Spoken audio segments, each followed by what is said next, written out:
નમસ્કાર મિત્રો, કેમ છો? મજામાં? મિત્રો, આપણે સાતત્ય અને વિકલનીયતા ચેપ્ટર નંબર 5 જેમાં સતત વિશે જોઈ રહ્યા હતા અને સતતની વ્યાખ્યા આપણે જોઈ કે જેમાં ડાબા લક્ષ, જબા લક્ષ અને વિધેયનું મૂલ્ય જે તે બિંદુ આગળ જો ત્રણે ત્રણ ઇક્વલ હોય, ત્રણ સરખું હોય તો આપણે કહી શકીએ તે બિંદુ આગળ વિધેય કેવું છે? સતત. અને એક બીજી પણ એક સૂત્ર બીજું હતું કે ભાઈ limit equal to x limit x tends to a f of x is equal to f of a, મતલબ એક્સ ઇક્વલ ટુ એ આગળ લક્ષ અને એ બિંદુ આગળ વિધેયનું મૂલ્ય આ બે વસ્તુ જો ઇક્વલ હોય તો પણ તમે સતત છે એવું કહી શકો છો. એટલે આપણે ત્યાં સતત કઈ રીતે ચેક કરાય તે જોયું હતું. પછી સતત તમને આપેલું હોય અને કોઈ અચળાંક કઈ રીતે મેળવવા એ આપણે જોઈ રહ્યા છે. તો એમાં થોડાક દાખલાઓ આગળ જોઈએ. જુઓ, f of x equal to -2 sin x x less or equal to -π/2 a sin x plus b -π/2 less than x less than π/2 cos x જ્યાં x greater than or equal to π/2 એ સતત હોય તો સ્મોલ કેપિટલ a અને b શોધો. મિત્રો, આપણને અહીંયા આ જે વિધેય છે એ કઈ જગ્યા ઉપર જુદું પડે છે તે જુઓ. જેમ કે -π/2 કરતાં નાનું હોય તો આ અને -π/2 કરતાં મોટી કિંમત હોય x ની તો આ, મતલબ -π/2 આગળ વિધેય જુદું પડ્યું. બીજું, π/2 કરતાં નાનું હોય તો આ અને π/2 કરતાં મોટી x ની કિંમત હોય તો આ, એટલે π/2 આગળ પણ વિધેય જુદું પડે છે. તો આપણે આગળ જોયું છે કે જ્યાં વિધેય જુદું પડે છે એ જગ્યા ઉપર તમારે સાતત્ય ચેક કરવાનું હોય. પહેલી વસ્તુ આ. તો અહીંયા આપણે -π/2 આગળ વિધેય જુદું પડે છે તો એ જગ્યા ઉપર આપણે સતત ચેક કરવાનું હોય. પણ અહીંયા સતત આપણને આપેલું છે, મતલબમાં આપણે એક વખત x ઇક્વલ ટુ -π/2 આગળ સતત લઈ લઈશું અને બીજી વખત x ઇક્વલ ટુ π/2 આગળ સતત લઈ લઈશું અને એ પ્રમાણે આપણે કેપિટલ A અને B શોધીશું. તો જુઓ, એફ ઓફ એક્સ એ x ઇક્વલ ટુ -π/2 આગળ સતત છે. જો -π/2 આગળ સતત હોય તો આપણે સતત વિધેયનું સૂત્ર લેવું છે, સતતનું સૂત્ર. પણ સૂત્ર લેવું છે તો અસમતા જો લેસ ધેન ગ્રેટર ધેન છે તો કયું લેવાની વ્યાખ્યા? ડાબા લક્ષ ઇક્વલ ટુ જબા લક્ષ. આપણે જોયું છે જો તમને રકમમાં લેસ ધેન ગ્રેટર ધેનની અસમતા હોય તો ડાબા ઇક્વલ ટુ જબા લઈ લો, બરાબર. અને જો તમને રકમમાં equal to not equal to આપેલું હોય, equal to not equal to આપેલું હોય તો એ સમય શું કરવાનું? જો ઇક્વલ ટુ અહીંયા છે એક દાખલો, ઇક્વલ ટુ અને નોટ ઇક્વલ ટુ એ આગળ આવશે. Equal to not equal to વાળી અસમતા આપેલી હોય તો ડાયરેક્ટ લક્ષ લઈ લેવાનું, લક્ષ ઇક્વલ ટુ વિધેયનું મૂલ્ય. ત્યાં ડાબા જબા લક્ષ લેવું નહીં, બરાબર છે. તો અહીંયા ડાબા ઇઝ ઇક્વલ ટુ જબા આપણે લીધું, limit x tends to -π/2 minus f of x equal to limit x tends to -π/2 plus f of x. તો -π/2 માઇનસ એટલે -π/2 કરતાં નાની કિંમત એટલે કે x less than -π/2, x less than -π/2 આગળ વિધેય કયું છે? -2 sin x. અને -π/2 પ્લસ એટલે x નું મૂલ્ય -π/2 કરતાં મોટું, તો -π/2 કરતાં મોટું વિધેય કયું છે? એ sin x plus b. x ની જગ્યાએ -π/2 મૂકી દો તો sin -π/2 એટલે -1 અને -1 ઇન્ટુ -2 એટલે 2. sin -π/2 -1 ઇન્ટુ a એટલે -a પ્લસ b, સમીકરણ નંબર 1. હવે આ આપણે શું લીધું? x ઇક્વલ ટુ -π/2 આગળ સતત લીધું. હવે આપણે x ઇક્વલ ટુ π/2 આગળ સતત લઈએ તો હવે એફ ઓફ એક્સ એ x ઇક્વલ ટુ π/2 આગળ સતત છે તો એમાં પણ ડાબા ઇક્વલ ટુ જબા, limit x tends to π/2 minus f of x equal limit x tends to π/2 plus f of x. તો π/2 માઇનસ ત્યાં કઈ વિધેય થશે? તો કે a sin x plus b અને π/2 પ્લસ માટે cos x, તો a sin plus b equal to limit x tends to π/2 plus cos x, a plus b equal to 0. તો સમીકરણ નંબર 1 માં -a પ્લસ b ઇક્વલ 2 છે અને સમીકરણ number 2 માં a પ્લસ b બરાબર 0 છે. તો સમીકરણ નંબર 1 અને 2 એનો ઉપયોગ કરો જેના પર તમને b અને a ની કિંમત મળશે. જ્યાં a ઇક્વલ ટુ -1 અને b ઇક્વલ ટુ 1 લોપ કરો એટલે એ તો તમને મળી જશે, બરાબર. એટલે આ રીતે સતત આપેલું હોય અને કઈ રીતે કોન્સ્ટન્ટ મેળવવું એ તમે જોઈ શકો છો, બરાબર છે. નેક્સ્ટ જોઈએ, જો f એ x ઇક્વલ ટુ 0 આગળ સતત હોય, અહીંયા કહી દીધું છે કે x બરાબર 0 આગળ સતત છે તો f ઓફ 0 મેળવવું છે અને f ઓફ x બરાબર આ વિધેય આપણને આપ્યું છે. તો x ઇક્વલ 0 આગળ સતત છે, અહીંયા આપણને કોઈ લેસ ધેન ગ્રેટર ધેનની અસમતા નથી. જો લેસ ધેન ગ્રેટર ધેનની અસમતા ન હોય તો સીધી વાત છે કઈ સતતનું કયું સૂત્ર લેવાનું? તો ડાયરેક્ટ લક્ષ ઇઝ ઇક્વલ ટુ મૂલ્ય. તો જો અહીં f એ x બરાબર 0 આગળ સતત છે તો limit x tends two 0 F of x is equal to f of 0, કારણ કે આમાં લેસ દેન ગ્રેટર દેનની અસમતા નથી, તો ડાબા જબા લક્ષ લેવાય નહીં. હવે આ એફ ઓફ એક્સ તમને આ આપ્યું છે, મતલબમાં આ જે છે એ ક્યાં લેવાય? એક્સ ટેન્સ ટુ 0 આગળ વિધેય is equal to f of 0. F of 0 આપણે મેળવવું છે. હવે આમાં જો છેદમાંથી હું 3 કોમન લઈ લઉં, છેદમાંથી 3, અને આ -3 કોમન લઉં તો આ જે ઘાત છે 243 વત્તા 5x રેઝ ટુ 1/5 એ આગળ આવી જાય, અને આમાંથી જે 3 કોમન ગયું છે 3 વધશે એ પાછળ આવશે, બરાબર. એ 3 મતલબમાં શું થયું? જો 243 વત્તા 5x રેઝ ટુ 1/5 -3. પણ હવે જોજો આ જે 3 છે, આ 3 અહીંયા આવશે તે, અને આ 3 જે છે એ 3ની જગ્યાએ જેવી જરૂરિયાત હોય એ રીતનું ઘાત આપણે લેવાનું. જેવી જરૂરિયાત હોય, કેવી જરૂરિયાત? તો એ રેઝ ટુ 1/3 છે ઉપર 1/3, તો 3ની જગ્યાએ હું કોની 1/3 ઘાત લખી શકું? તો 3ની જગ્યાએ હું લખી શકું 27ની 1/3 ઘાત, 27 રેઝ ટુ 1/3. એ જ રીતે અહીંયા છેદમાં અહીંયા 3 જે છે આ 3, તો એ 3માં અહીંયા 1/5 ઘાત છે, 1/5 ઘાત, તો 3માં હું કોની 1/5 ઘાત લખી શકું? તો 3ની જગ્યાએ હું લખી શકું 243 રેઝ ટુ 1/5, 243 રેઝ ટુ 1/5.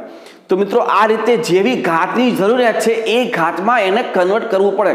જેમ કે ઉપર 3 હતું તો મારે 1/3 ઘાત જોઈએ, તો 3ની જગ્યાએ હું કોની 1/3 ઘાત લખી શકું? તો 27ની. એ જ રીતે છેદમાં અહીંયા 3 આપણે -3 કોમન લીધું તો આ 3 આ બધા આવશે, તો 3ને રેઝ ટુ 1/5 ઘાત છે, તો 3ને હું કોની 1/5 ઘાત લખી શકું? તો 243ની. લગભગ એ અહીંયા જે હોય ને એ જ આવે. આ 27 હતું, આ 243 છે, આ સેટ થઈ ગયું.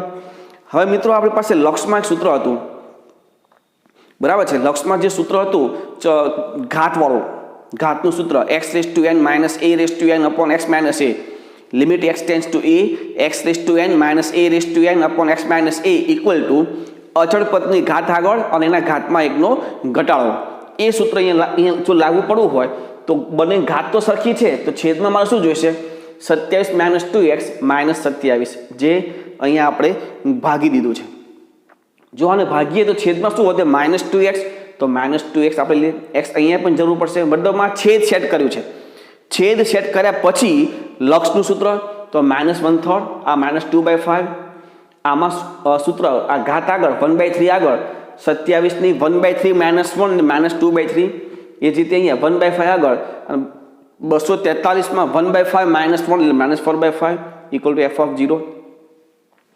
તો આ શું થયું? 2/15, આ 5 ઉપર 5/3. હવે આ 27 રેઝ ટુ -2/3, 27નું ઘનમૂળ એટલે 3, પણ એનો સ્ક્વેર -2 ઘાત એટલે 1/9. આ 243નું પંચમૂળ એટલે 3, પણ એને -4 ઘાત એટલે -4 ઘાત એટલે 81, પણ ક્યાં લખવાનું? અંશમાં. આનું સાદુરૂપ આપો તો એ થશે 2, એટલે આપણું મૂલ્ય છે f ઓફ 0 બરાબર 2. એટલે આ તો જે છે લક્ષની વાત થઈ ગઈ. લક્ષ તો તમે બહુ સારી રીતે આગળ 11મા ધોરણમાં ભણી ચૂક્યા છો, બરાબર. એટલે આ ખાસ તમારે ધ્યાન રાખવાનું છે.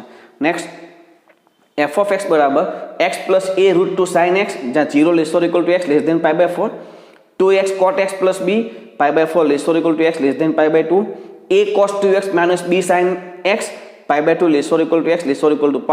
એ સતત હોય તો સ્મોલ a અને b શોધો. તો મિત્રો ફરી જો આમાં આપેલ વિધેય છે કઈ જગ્યાએ જુદું પડે છે, જ્યાંથી એ જુદું પડે છે એ જગ્યા ઉપર ચેક કરવાનું હોય. એટલે એક તો π/4 આગળ ચેક કરવાનું હોય અને π/2 આગળ ચેક કરવાનું હોય. આપણે 0 આગળ પણ ચેક કરી શકીએ છીએ, પણ 0 આગળ આપણી પાસે જબા લક્ષ છે. જો જબા વિધેય છે x greater than or equal 0, ડાબા વિધેય આપણી પાસે નથી, બરાબર. અને એ જ રીતે પાય આગળ પણ ચેક થાય, પણ પાય આગળ આપણી પાસે ડાબા વિધેય છે, ડાબા વિધેય, અને ઇક્વલ ટુ f ઓફ π/2 પાય આગળ પણ વિધેય છે, પણ ત્યાં જબા વિધેય નથી. તો આપણે π/4 ને π/2 આગળ ચેક કરી જુઓ, અને પણ સતત આપ્યું છે તો ડાયરેક્ટ π/4 ને π/2 આગળ તમારે સતત લઈ લેવાનું છે. તો f એ x ઇક્વલ ટુ π/4 આગળ સતત છે, તો વ્યાખ્યા પ્રમાણે લેસ ધેન ગ્રેટર ધેનની અસમતા આપી છે, તો ડાબા ઇક્વલ જબા લેવું પડશે. તો limit x tends to π/4 minus f of x, π/4 minus f of x શું આવે? x plus a root 2 sin x equal to limit x tends to π/4 plus π/4 આગળ પ્લસ આગળ 2x cot x plus b. Limit છોડો તો આ π/4 sin π/4 1/√2 cancel એટલે a π/4 plus a. અહીંયા આ π/4 1 2 ઇન્ટુ π/4 એટલે π/2 પ્લસ b. तो आ ए ने आ बी ने आ बाजू लई लो, π/4 आ बाजू, मतलब a - b = π/4 समीकरण नंबर 1 थाय।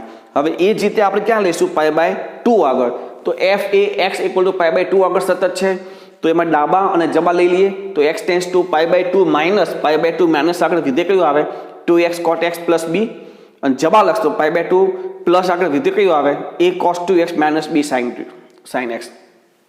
લિમિટ છોડો તો cot x ના x ની જગ્યાએ π/2 મૂકીએ, cot π/2 0 થાય, એટલે આ તો લખવાની જરૂર નથી। આ b = π/2 અહીંયા મૂકો, cos π એટલે કે -1 એટલે -a આ -b, અને cos π/2 એટલે 1 થશે, એટલે b = -a - b, આ બંને આ બાર લઈ લો તો a + 2b = 0 સમીકરણ નંબર 2। તો આ સમીકરણ નંબર 1 અને આ સમીકરણ નંબર 2 એનો લોપ કરો તો b = -π/12 અને a = π/6 આપણને મળશે, બરાબર। ખાસ દાખલા એક સરખી રીતના છે, પણ ખાસ થોડું ધ્યાન રાખવું, થોડુંક નવું જોઈએ। જો f of x = 1 - sin x ના છેદમાં 1 + cos 2x x < π/2 લેમ્બડા જો x = π/2 √2x - π છેદમાં √4 + √2x - π -2 જ્યાં x > π/2। જો f એ સતત શક્ય હોય, આ ખાસ ધ્યાન રાખજો, f એ સતત શક્ય હોય તો લેમ્બડા શોધવું છે, પરંતુ શક્ય છે આ જે છે f એ સતત છે એ ચેક કરવું પડે પહેલા, સતત હોય તો આપણે લેમ્બડા શોધવાનું છે। જોઈએ જો તો લિમિટ x → π/2 માઇનસ ડાબા જબા આપણે મેળવવું પડશે, લેસ ધેન ગ્રેટર ધેન આપ્યું છે તો પહેલા ડાબા લક્ષ મેળવીએ, પછી જબા લક્ષ મેળવીએ। જો આ બંને લક્ષ ઇક્વલ હોય તો આપણે આગળ વધી શકીએ। તો પહેલા આપણે શું મેળવીએ ડાબા લક્ષ, limit x → π/2 minus 1 - sin x ના છેદમાં 1 + cos 2x। હવે આમાં લક્ષમાં આપણે એક રીત જોઈ હતી એલ હોસ્પિટલ, જો તમને ખ્યાલ હોય તો મેં કરવાનું શું, તો લિમિટ મૂકવાથી જે લક્ષનું વિધેય છે એમાં લિમિટ મૂકવાથી 0/0 અથવા ઇન્ફાઇનાઇટનું સ્વરૂપ હોય તો અંશનું વિકલન અંશમાં અને છેદનું વિકલન છેદમાં, આવું કરવા તમે એલ હોસ્પિટલનો રૂલ્સ ઉપયોગ કર્યો છે એવું તમે કહી શકો છો। તો અંશનું વિકલન થશે -cos અને છેદનું વિકલન થશે -2 sin 2x। હવે તમે છેદમાં લિમિટ મૂકી શકો, કારણ કે છેદ 0 થતું નથી, માઇનસ કેન્સલ, ઉપર થશે 1 cos x નહીં, હજી આપણે લિમિટ નહીં મૂકી શકીએ કારણ કે છેદ હજી 0 થાય છે, તો cos x ના છેદમાં આ જે sin 2x છે એનું સૂત્ર 2 sin x cos x, એટલે આગળ 2 છે એટલે 4 sin cos, આ cos કેન્સલ, જો આ cos કેન્સલ તો વધ્યું 1/4 sin x। હવે x ની જગ્યાએ π/2 મૂકો, sin π/2 એટલે 1 એટલે 1/4 થયું, ડાબા લક્ષ 1/4 થયું। હવે આપણે જબા લક્ષ મેળવીએ તો લિમિટ x → π/2 પ્લસ √2x - π છેદમાં √4 પ્લસ √2x - π -2 છેદમાં રૂટ છે, સીધી વાત છે, તમારે અનુબદ્ધ કરણી લેવી પડશે, તો છેદની અનુબદ્ધ કરણી અહીંયા પ્લસ એ ઉપર અને નીચે જો કરણી ડાયરેક્ટલી શું થાય 4 પ્લસ √2x - π આ -4, તો આ 4 કેન્સલ થશે, આ પ્લસ છે આ માઇનસ છે, વધ્યું શું છેદમાં આવે તો √2x - π જે ઉપર કેન્સલ થઈ જાય √2x - π, એટલે આ કેન્સલ, વધ્યું હવે આ, તો આમાં x ની જગ્યાએ π/2 મૂકી દો, √4 અહીંયા π/2 મૂકી એટલે π - π 0 થઈ જાય, √4 વધ્યું આ +2 એટલે 2 + 2 એટલે 4। તો જુઓ મિત્રો, ડાબા લક્ષ તમને મળે છે 1/4 અને જબા લક્ષ તમને મળે છે 4। ડાબા લક્ષ ને જબા લક્ષ જ ઇક્વલ નથી, મતલબ લક્ષનું અસ્તિત્વ જ નથી। જો લક્ષનું અસ્તિત્વ જ ન હોય તો સતત થશે નહીં, અને સતત જ ન હોય તો લેમ્બડાનું મૂલ્ય આપણને મળતું નથી, એટલે આ ખાસ ધ્યાન રાખવાનું છે, ડાયરેક્ટ લઈ લેતા નહીં ડાબા ઇક્વલ જબા, બરાબર, ચેક કરજો બરાબર। તો અહીં limit x → π/2 minus f of x is not equal limit x → π/2 plus f of x, મતલબમાં f એ x = π/2 આગળ સતત નથી, આથી લેમ્બડાની કિંમત આપણને ત્યાં મળતી નથી, બરાબર છે। એટલે આ એક થોડોક અલગ દાખલો હતો। નેક્સ્ટ આપણે અલગ દાખલો જોઈએ તો એ છે f of x = પૂર્ણાંક ભાગમાં sin πx 0 < x < 1 અને અપૂર્ણાંક ભાગમાં x - 2/3 into signum function x - π/4 5/4 1 < x < 2 એ 0 થી 2 માં કયા બિંદુએ સતત છે અને કયા બિંદુએ અસતત છે આ ચેક કરવું છે। મિત્રો એક વસ્તુ તો ક્લિયર છે, આ વસ્તુ આપણે સતત ક્યાં ચેક કરવાનું હોય, જ્યાં વિધેય છૂટું પડે ત્યાં। તો વિધેય છૂટા ક્યાં પડે છે 0 1 ને 2, 0 1 ને 2 આગળ ચેક કરવાના હોય સાતત્ય, બરાબર છે। હવે આમાં ખાલી સતત અસતત એવું કંઈ પૂછ્યું નથી, આપણને ફક્ત એવું કીધું કે કયા બિંદુએ સતત છે, આપણે ક્યાં ચેક કરવાનું। હવે આ જે છે, જો આમાં એવું જરૂર નથી કે પૂર્ણાંક ભાગ આપ્યો છે, અહીંયા આ પૂર્ણાંક ભાગ છે, અપૂર્ણાંક ભાગ છે, ચિહ્ન વિધેય છે, તો અહીંયા મિત્રો એવું જરૂરી નથી કે 0 થી 1માં અંદર 0 થી 1ની વચ્ચે તમામ કિંમતો આગળ એ સતત હોય જ, તો એ ચેક કરવું છે। આ ફક્ત એવું કીધું છે કે 0 થી 1 આગળ વિધેયા છે અને 1 થી 2 આગળ વિધેયા છે, પણ એમાં એક કોઈ જગ્યા એવી છે કે જ્યાં તે સતત ચેક કરવું પડે। જો આપણે જોઈએ, સૌથી પહેલા આપણે પહેલો ભાગ જોઈએ, પૂર્ણાંક ભાગમાં sin pi x। મિત્રો આપણને ખબર છે કે પૂર્ણાંક વિધેય કઈ જગ્યા ઉપર અસતત હોય, તો પૂર્ણાંક વિધેય તો આપણે જોઈ લો પૂર્ણાંક સંખ્યા આગળ 1 આગળ 2 આગળ 3 આગળ જ્યાં પણ પૂર્ણાંક સંખ્યા હોય 0 -1 -2 -3 આ તમામ જગ્યા ઉપર એ કેવું હોય અસતત। તો હવે તમે એ જુઓ જે તમને આપ્યું છે 0 ≤ x <1 એટલે કે સંવૃત્ત વિવૃત્ત 0 થી 1માં આ જે છે sin pi x એની કિંમત કઈ જગ્યાએ પૂર્ણાંક આવે, તો લખ્યું જો કે પૂર્ણાંક ભાગમાં sin pi x માં 0 ≤ x < 1માં sin pi x નું મૂલ્ય જ્યાં પૂર્ણાંક થાય, આ ધ્યાન રાખજો, જ્યાં પૂર્ણાંક થાય એ જગ્યા ઉપર એ વિધેય કેવું થાય અસતત। એટલે ખાસ આમાં એ જોવું પડે કે sin pi x નું મૂલ્ય આ અંતરાલમાં કઈ જગ્યા ઉપર પૂર્ણાંક થાય, તો જો તમે 0 મૂકો x ની જગ્યા ઉપર sin 0 એટલે 0 પૂર્ણાંક જ કહેવાય, 1/2 મૂકો sin pi એટલે 1 એટલે એ પણ પૂર્ણાંક થાય। હવે તમે બીજી કોઈ પણ કિંમત મૂકશો તે પૂર્ણાંક થશે નહીં, મતલબમાં આ અંતરાલમાં x ની કિંમત 0 અને 1/2 આ બે સંખ્યા જો તમે આમાં મૂકો તો એ અસતત થાય। એટલે આ x ની બે કિંમતો મળી જે તમારા આ અંતરાલમાં આપણે ચેક કરવું પડે, જે હંમેશા કેવું થાય છે અસતત જ થાય છે, બરાબર છે। હવે નેક્સ્ટ જોઈએ બીજો ભાગ, આ ભાગ જોઈએ, આ અપૂર્ણાંક છે અને આ સિગ્નમ છે, તો આ વિધેય છે x - 2/3 * signum function of x - 5/4 એ 1 ≤ x ≤ 2માં x - π/4 સૌથી પહેલા આ જોઈએ સિગ્નમ ફંક્શન। તો સિગ્નમ ફંક્શન ક્યાં સતત ને અસતત હોય કે જ્યાં એ વિધેય કેવું હોય 0 થી છૂટું પડતું હોય, અંદર જે સંખ્યા છે 0 કરતાં મોટી સંખ્યા લેશો એ તમામ આગળ એ મૂલ્ય +1 આવશે, અને 0 કરતાં નાની સંખ્યા લેશો તો તમામ આગળ -1 જવાબ આવશે, કારણ કે સિગ્નમ ફંક્શન શું જવાબ આપે, જો સિગ્નમ ફંક્શનની વ્યાખ્યા પ્રમાણે જો x > 0 તો f (x) +1, જો x < 0 તો f (x) -1, મતલબમાં ચિહ્ન વિધેય છૂટું ક્યાં પડે છે 0 આગળ। તો આ જે છે આનું મૂલ્ય જ્યાં 0 થાય ત્યાં સિગ્નમ ફંક્શન અસતત થાય। તો 0 તમારા ભાગમાં છે, આમાં આનું મૂલ્ય 0 તો x - 5/4 = 0 તો x = 5/4, x નું મૂલ્ય શું 5/4 તો 5/4 તો આમાં છે જ, એટલે આ એક ત્રીજી કિંમત મળી જે સિગ્નમ ફંક્શન ઉપરથી। ફરી એકવાર કહું મિત્રો, સિગ્નમ ફંક્શન કઈ જગ્યા ઉપર અસતત હોય, તો સિગ્નમ ફંક્શન તમારે જેનું જોવાનું હોય, ચિહ્ન જેનું જોવાનું હોય એ 0 થાય ત્યારે, મતલબ 0નું સિગ્નમ 0નું ચિહ્ન વિધેય હંમેશા અસતત હોય, 0 આગળ ચિહ્ન વિધેય કેવું હોય અસતત। આપણે હમણાં વ્યાખ્યા જોઈ ને કે x < 0 ત્યારે f (x) = +1 અને x < 0 ત્યારે f (x) = -1, મતલબમાં x = 0 આગળ ચિહ્ન વિધેય કેવું હોય અસતત।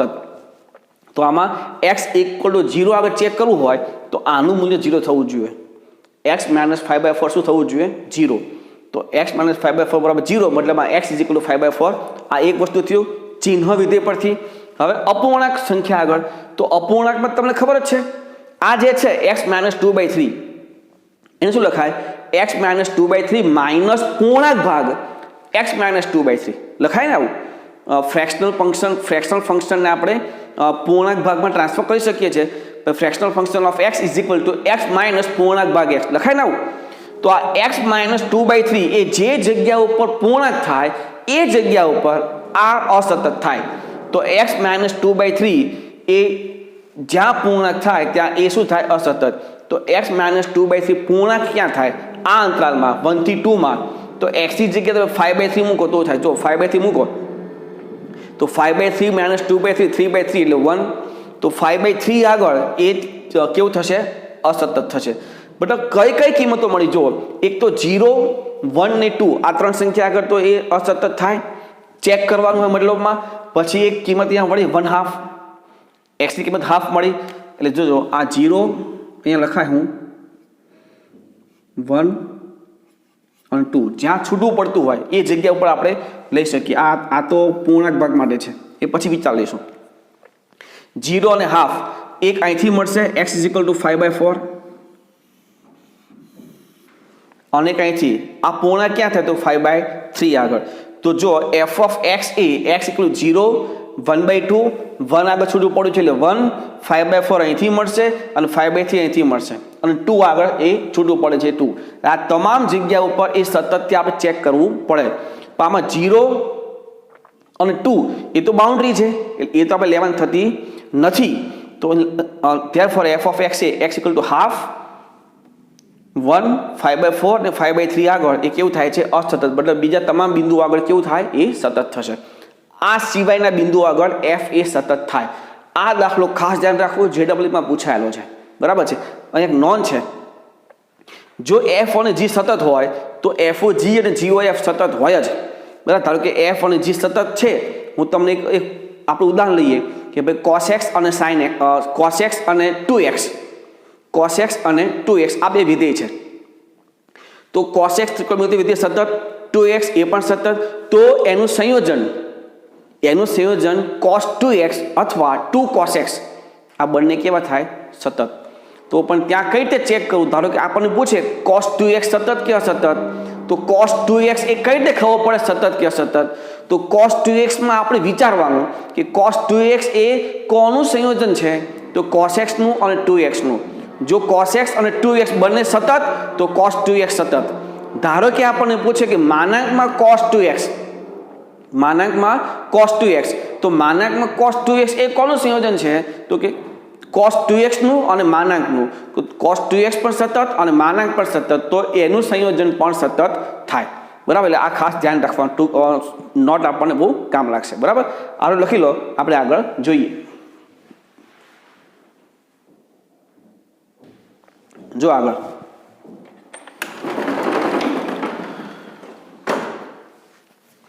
બહુ મસ્ત બે દાખલા છે. જો f of x બરાબર e⁻x - 1 2 sin x/k into log 1 + x/4, જો x is not equal to 0 અને 12 જો x બરાબર 0 એ સતત હોય તો k શોધવું છે. જોયું તમને અહીંયા equal to not equal to ની વ્યાખ્યા આપી છે, તો સતત તમને આપ્યું છે અને k મેળવવું છે, તો કઈ વ્યાખ્યા લેવાની? Direct limit x tends to 0 f of x = f of 0 આ વ્યાખ્યા લેવાની. તો f of x એટલે આપું અને f of 0 એટલે 12 આપ્યું છે આપણને. હવે આમાં લક્ષ પ્રમાણ જોઈએ તો e⁻x - 1 છે, તો છેદમાં શું જોઈએ? સૂત્ર પ્રમાણે x. આપણે પાસે સૂત્ર હતું limit x tends to 0 a⁻x - 1/x, તો લખાય log a, બરાબર. એટલે આમાં છેદમાં x જોઈશે. અહીંયા sin છે તો એનો ખૂણો છેદમાં સેટ કરવો પડશે. log છે, log હોય તો 1 પછી જે હોય 1 પછી x/4 છે, તો ઉપર આપણે 4/x સેટ કરવું પડે. આ બધી વસ્તુ વારાફરતી સેટ કરી જોજો. પહેલા અંશમાં મારે અહીંયા છેદમાં જો x જોઈતું હોય તો હું એક કામ કરું, છેદને x વડે ગુણીને ભાગી દઉં. જો અહીંયા ભાગું તો 12 મારે શેના ગુણવું પડે? x² વડે. એ ક્લિયર? આ sin x/k તો x/k વડે ગુણીને ભાગી દઉં. આ એમને એમ રાખો, અત્યારે આટલું થઈ ગયું. હવે આ એમના એમ, આ x/k એમના એમ. હવે આ મારે ઉપર શું જોઈએ? 4/x. જો અહીંયા 4/x જોઈએ તો મતલબ log હોવાથી મારે આગળ 4/x લાવવું પડે ને. અહીંયા 4/x હોય તો એને હું અહીંયા 4/x લઈ શકું. ઇન શોર્ટ મારે આગળ 4/x અને x/4 વડે ગુણીને ભાગવું પડે, મતલબ મલ્ટીપ્લાય કરવું પડે. તો એ 4/x હું અહીંયા ઉપર લઈ ગયો, તો અહીંયા મારે x/4 વડે ગુણવું પડે. તો x/4 વડે હું ગુણું તો શું થાય? x²/4k. આ ખાસ ધ્યાન રાખજો, = 12. તો બધા જ સૂત્ર સેટ થઈ ગયા છે. આ x² કેન્સલ, આ થશે log e હોલ સ્ક્વેર, આ 4k ઉપર, આ થશે 1 અને આ થશે log e. log e એટલે 1, એનો સ્ક્વેર પણ 1, log e એટલે 1, 4k = 12, તો k = 3. આ આપણો આન્સર થશે. એટલે આ તો લક્ષ છે, એ ઓલરેડી તમે આગળ જોઈ ગયા છો. નેક્સ્ટ, f of x બરાબર 2x²/a 0 ≤ x <1, a 1 ≤ x <√2, 2b² - 4b/x³ √2 ≤ x ∞. એ સતત હોય તો એ અને બી શોધો. ક્લિયર. ફરી એક ને એક વસ્તુ છે, આ બધા દાખલાઓ JEE પૂછાયેલા છે, જોજો. તો 1 આગળ જોઈએ, 1 આગળ સતત લઈએ તો limit x tends to 1 - 2x, 1 - આગળ વિધેય થશે અને 1 પ્લસ આગળ વિધેય થશે. છે 0 નથી, લિમિટ છોડ દો. તો 2/a = a, મતલબમાં a² બરાબર 2, તો a = ±√2. આ મળી ગયું આપણને a ની કિંમત. હવે √2 આગળ લઈએ. f એ x = √2 આગળ સતત છે, તો ડાબા આગળ થશે a અને જબા આગળ થશે 2b² - 4b/x³. આ a આ થશે 2b² - 4b upon 2√2. 2 common cancel, √2 અહીંયા લઈ લો. √2a બરાબર b² - 2b. વારાફરતી a બરાબર √2 લો અહીંયા, એટલે 2 = b² - 2b. સાદરૂપ આપો એટલે b બરાબર 1 ± √3. હવે પાડતા તમને આવડે જ છે. અને જો a = -√2 લે તો આ -2 થશે, ત્યાં -2 આગળ એ વસ્તુ શક્ય બનશે નહીં, b તમને ત્યાં મળશે નહીં. એટલે આ ખાસ ધ્યાન રાખજો મિત્રો. અહીંયા આવો દાખલો હોય તો ડાયરેક્ટ પણ ન કહી શકો. જો આ બંને 1 આગળ જુદું પડે છે, આ બંને 1 આગળ જુદું પડે છે, તો x ની જગ્યાએ 1 મૂકી દો અને સરખાઈ દો. તો 1 મૂકીએ શું થાય, 2/a અને = a. તો 2/a = a, મતલબમાં a² બરાબર 2, a = ±√2. હવે √2 આગળ આ બે જુદા પડે છે, તો આ બંનેમાં √2 મૂકી દો. છે જ 0 થવું જોઈએ નહીં. ડાયરેક્ટ આ ન લખો, ડાયરેક્ટ કહો તો પણ તમે કરી શકો છો, બરાબર. તો તમે હવે આ લખી લો.